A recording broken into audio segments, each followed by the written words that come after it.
ఒక్క నిమిషం. ఈ మధ్య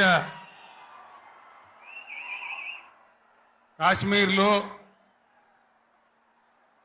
మన దేశం యొక్క అమాయకులైనటువంటి 28 మంది బిడ్డలను టెర్రరిస్ట్ ముష్కరులు దారుణంగా బలితీస్తున్నారు. కాబట్టి మనం ఇంత పెద్ద సభ జరుపుకునే ఈ సందర్భంలో అందరికీ కూడా ప్రార్థన గోల బంద్ చేసి ఒక్క నిమిషం కాశ్మీర్లో బలి అయిపోయినటువంటి ఆ సోదరుల కోసం మనం నివాళి అర్పించుదాం, మౌనం పాటించుదాం.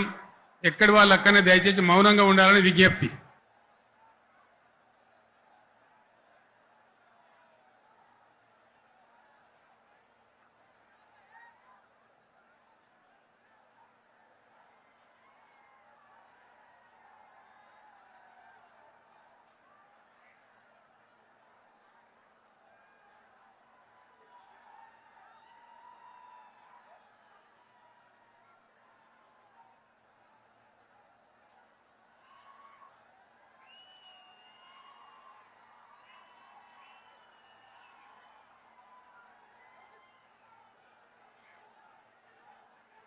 దయచేసి కూర్చోండి.